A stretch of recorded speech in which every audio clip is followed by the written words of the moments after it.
Okay, now let's talk about shear stress.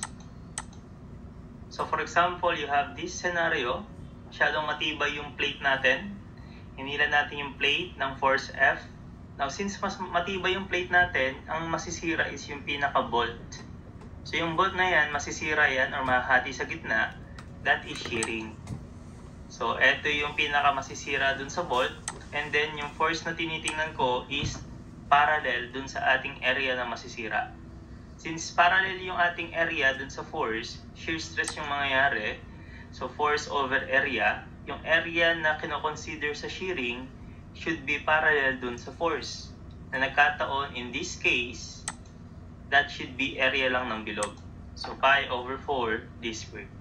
So tandaan, sa axial stress, area perpendicular. Sa shear stress, yung area should be parallel dun sa force. Nagbabago yung area depende sa scenario. Okay? For example, you have this drawing. Hinira mo yung plate, nasira yung bolt. Now, pag nasira na yung bolt, dalawang area na yung matatamaan, double sheared na ito. So obviously, yung area na na-shear in this drawing should be twice nung area ng bilog. Kasi taas-baba yun na-shear. So nagbabago talaga yung area. Pero yung concept, force over area, ganun pa din naman. Now, how about taper pin analysis? Ang taper pin analysis is double shear din. Kasi if you have this drawing or scenario, ito yung pinaka-taper pin natin. Pag nasira yung taper pin natin, ang sira niyan, dalawa, sa taas at sa baba. Sabihin natin, ito yung malaking diameter. Sabihin natin, ito yung maliit na diameter. Pero since hindi given yung malaki at maliit na diameter, ang kunin na lang natin yung sa gitna na lang, yung mean diameter. So, double shear taas-baba. So, yung area ng mean, given yung mean diameter, ita times 2 mo. So, pag sa taper pin yung nabasa nyo sa board exam, double shear yun. And then, pag tinanong kayo ng TPI, taper per inch, that is difference ng diameter over the original length. Yan yung mga basic formula natin. Now, sa shearing, pwede rin tayong magkaroon ng shearing sa punching. Okay? For example, yung plate binutas natin. So, that should be punching shear. So, ang formula ko, force over area. Anong area yung dapat tingnan? Area parallel sa force. Yung force mo pababa, so yung area na tinitingnan mo, pababa din. Okay, dapat kasi parallel dun sa force. Now, kung i-expand mo yung area na yan, para ka lang makakita ng rectangle. Kasi pag pinaikot mo to, babalik ka sa ganitong drawing. So, rectangle lang yung area na yun. Etong taas na to is thickness. Tapos yung haba na yan, isang ikot, circumference. Kaya ngayon, sheared area sa punching shear is laging pi dt.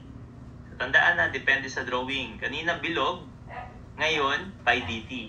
Depende sa given scenario. Now, papaano sir pag merong factor of safety na given? Tapos ang pinag-uusapan natin, punching shear. So, pag factor of safety is given, tapos punching shear, ang gagawin, wala. I-disregard mo yung factor of safety. So, hindi parating gagamitin yung factor of safety ha. Okay, depende yun sa tanong. Okay, pag design stress, gamitin factor of safety. Pag punching shear or sisirain mo yung plate, i-disregard kasi ang gusto mo nga ay masira siya. So, lagi siyang disregarded. So, these are the concepts sa ating shear stress. Kailangan na lang natin sample problem.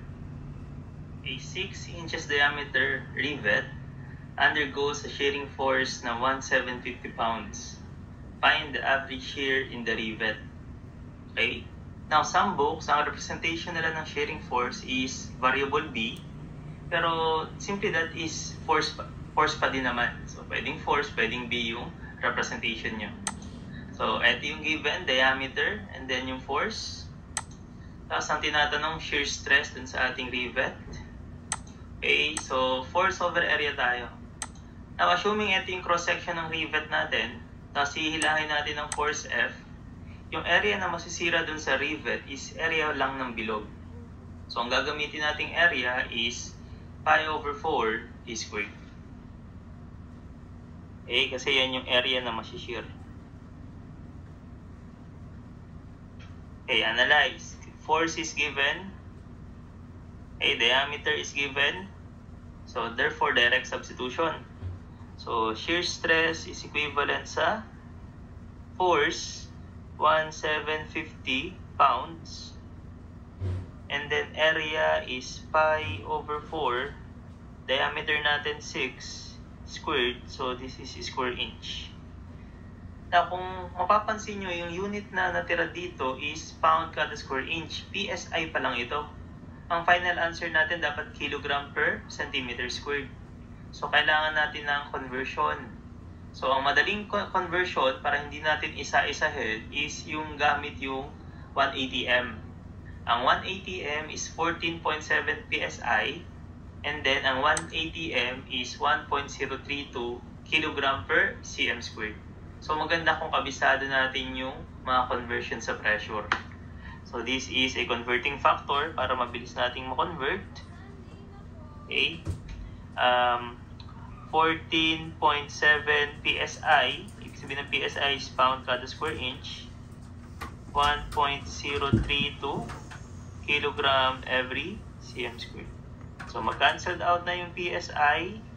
Ang matitira na lang is kilogram cm squared. So, we get the shear stress sa ganitong unit.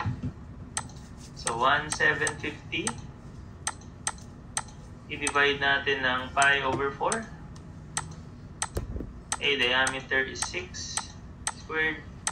Conversion factor ng 1.032 over 14.7.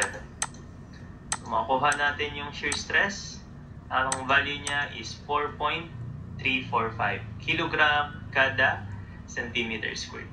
So, tandaan yung formula, analyze the area. Okay, let's try again. Let's try problem number 2. Determine the maximum thickness of a metal plate in which a 7.5 cm diameter hole can be punched if the plate has an ultimate shear strength of 4245 kg per square centimeter and the punch can exert a maximum force of 200 metric tons. So, ang tinatanong dito, thickness, bubutasin natin yung plate, gagawa natin ng hole, 7.5 cm diameter. This is the ultimate strength of the material, and then ito yung force natin. Isolate. So, ito yung mga given natin. Okay, tinatanong thickness. Okay, and then this is shearing stress or punching shear kung tawagin. So, basic formula tayo, force over area. Now, analyze. Ano ba yung area na nasi-shear pag punching? Pinaliwanag na natin kanina na yung area na nasi-shear sa punching, pi dt. So, analyze. Ultimate strength is given. Force is given. Diameter is also given. Ang nawawala lang thickness. So, one unknown, one equation. Substitution tayo. Tingnan natin yung units. So, the stress is 4,245. Ang unit niya is kilogram kada centimeter squared. Ang force na given is 200 metric ton. So, hindi tayo consistent regarding sa force. So, kailangan natin ng conversion. Ano ba conversion ng metric ton sa kilogram? So, kailangan kabisado. Ang 1 metric ton is 1,000 kilogram. So, maging maingat sa units. So, 1 metric ton, 1,000 kilogram. So, mag-cancel out yung metric ton. So, ang matitira is kilogram. Now, we're consistent. Okay, tuloy natin. Over pi, ang diameter is 7.5 centimeter. Tapos, makuha natin yung thickness. Okay, so shift solve tayo sa thickness. So, 4,245, 200, multiply natin ng 1,000, conversion factor lang 1,000, pi, diameter is 7.5, and then yung thickness yung nawawala. Shift solve. Equal sign. Okay, so ang value ng thickness is 1.99959, approximately 2. Kaya lang, kung titingnan nyo yung unit, this is kilogram, centimeter squared, ibig sabihin centimeter to, tapos yung thickness mo by default, centimeter din. So kung nag-shift solve ka, ang lalabas na sagot sa atin, 1.99 ay approximately 2 centimeter. So ang thickness is ay 1.99 approximately 2 centimeter. Kaya lang ang question dito inches. So kailangan nyo pang mag-convert. By the way, ingat tayo sa problem kasi mamaya may makita kayong 2 sa choices. Eh, hindi naman 2 yung sagot in centimeter. Yung 2 na yun is, hindi naman yung inches. Yung 2 na yun is centimeter. Ang main question, inches. So, kailangan yung centimeter na to, gawin natin inches. Okay, so, ano ba yung conversion natin? 1 inch, 2.54 centimeter. So, kailangan marunong talaga tayo sa conversion. Okay. Okay, so 1 inches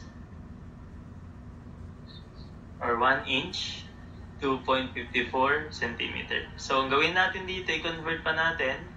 So, 2 centimeter, gawin natin inches. So, divide natin siya ng 2.54. So, ang sagot in terms of inches should be 0.787 inch. So this is problem number 2. Ingat tayo regarding sa units and then use correct formula. Strain, deformation, and other formula. Now, ang symbol ng strain is epsilon. This is also known as unit deformation. Eh, ito yung ratio ng deformation over the original length. So that is called strain. Okay, so deformation, yan yung tinatawag ng elongation. Then, pag dinivide mo ng original length, you'll get the strain.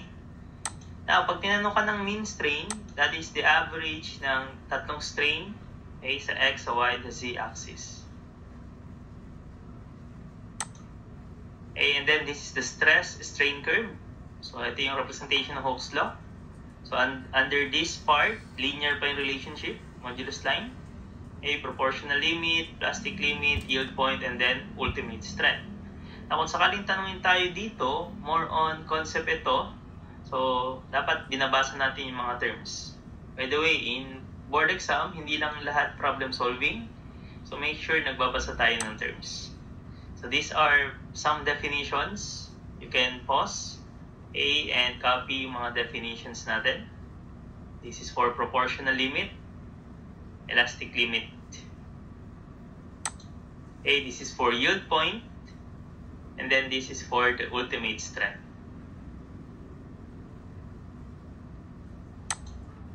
Now, if we will elaborate yung Hooke's law, yung pinapaliwanag ko kanina, ang sabi doon, the stress is proportional to strain. So, the bigger the stress, the bigger the strain. So, directly proportional. Okay, ang nag-invent nun is si Robert Hooke. Okay, this is our stress, directly proportional sa strain. Na kung gagawin nating equal sign yan, mag-i-introduce tayo ng constant of proportionality. At yung constant of proportionality na yon, that is called elasticity. So, ito yung basic formula natin. Stress is equivalent sa elasticity multiplied sa strain. Another term sa elasticity or modulus of elasticity, pwede siyang tawagin na Young's modulus, o kaya pwede rin siyang tawagin na elastic modulus. Now, partner-partner yan ha. Pag axial stress, axial strain. Sir, paano pag shear stress yung ginamit? So, pag shear stress, shear strain naman yun.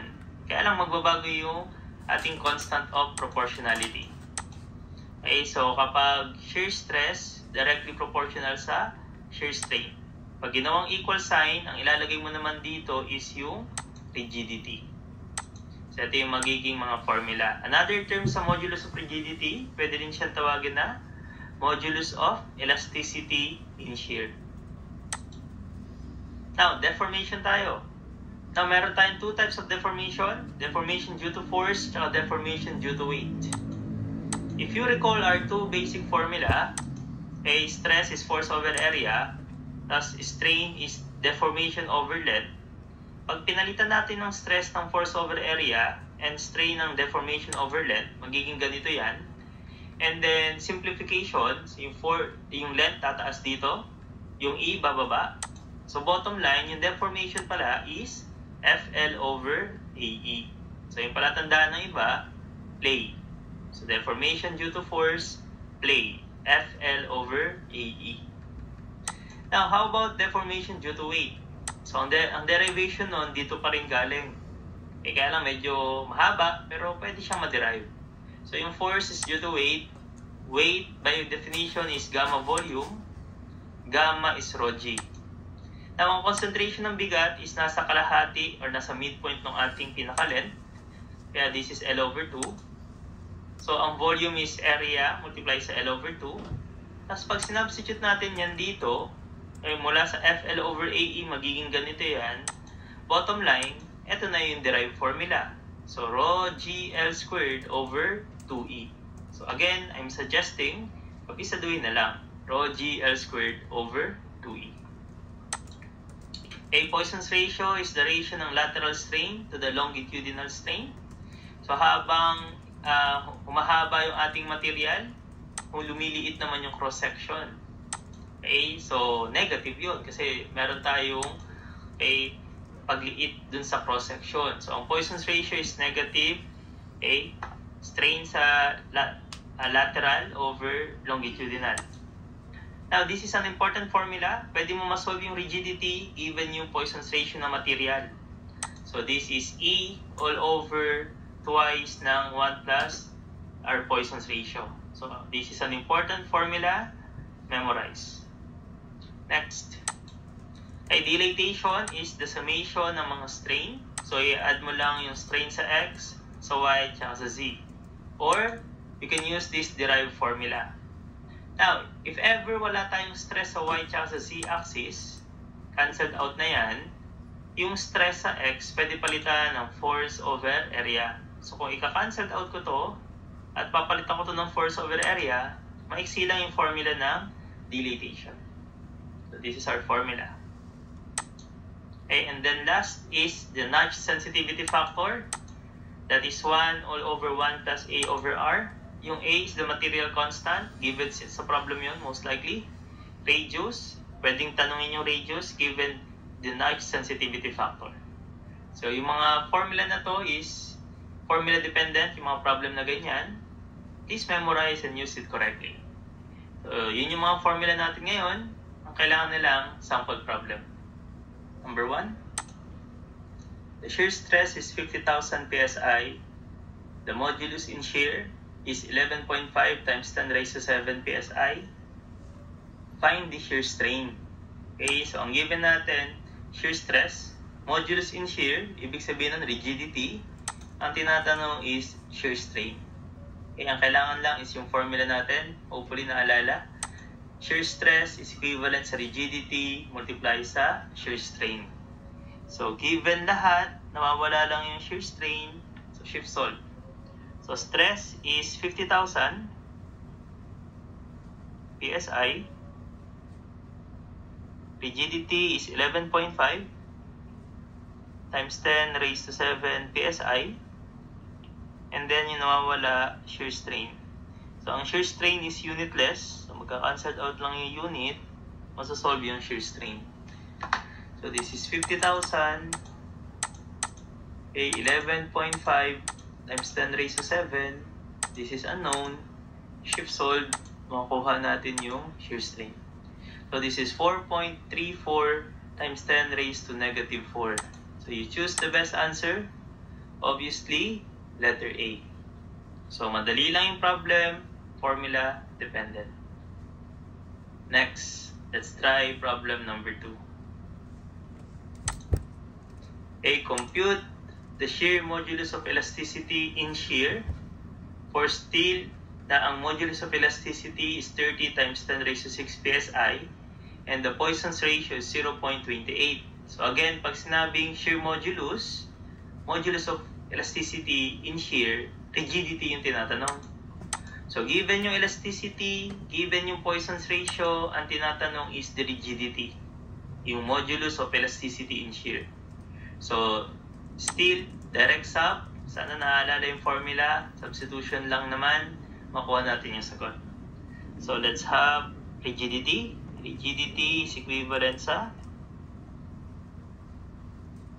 elasticity is 30 times 10 raised to 6 psi all over twice ng 1 plus our Poisson's ratio na 0.28. Okay, direct substitution lang yan. So, ang unit ng final answer should be psi. So, this is 30 million all over twice 1 plus 0.28. So, ang ating rigidity should be 11 million. So, para makita nyo magiging exponential, you can press ENG. Okay? 11.7 times 10 raised to 6 psi. So, correct answer, letter A. Next, let's try problem number 3. A steel rod, the specimen has 10-inch diameter, subjected to a tensile force na 400 kips. If the Poisson's ratio is 0.29 and the modulus of elasticity is 2.8 times 10 raised to 7, find the dilatation. So, ang tinatanong dilatation, kaya ito yung mga given. You have the diameter, force, Poisson's ratio, elasticity. Okay, tinatanong dilatation. Napaliwanag natin yung formula kanina. This is our working formula. And then direct sub. Now, yung dilatation natin, summation ng strain. So, dapat wala itong units. So, try natin. So, E is equivalent sa 1 minus twice ng Poisson's ratio is 0.29. Elasticity is 2.8 times 10 raised to 7 psi. Ibig sabihin ng psi, pound kada square inch. Multiply natin ng force. Ang force is 400 kips. So, maging consistent tayo. Lagyan natin ng conversion yan para mag-cancel out. A 1 kip is 1,000 pounds. Okay, magka-cancel out na yan. So, cancel out kips, cancel out pounds. Over sa baba is area. Since diameter yan, area ng bilog. So, pi over 4, our diameter is 10 squared. So, ang unit noon, square inch. So, cancelled out din yung square inch. Okay, we have a unitless item dito. Dilatation na yan. So, we can calculate the dilatation. So, this is 1 minus twice ng 0.29. All over 2.8 times 10 raised to 7. Okay, 400 multiply ng 1,000. Conversion lang yung 1,000. Over pi over 4 10 squared. Okay, that's it. So, ang ating dilatation should be 7.63. Okay, 639 times 10 raised to negative 5. Okay, choose the best answer parate. Kaya ang pinakamalapit is letter B, 7.65. That's all. God bless.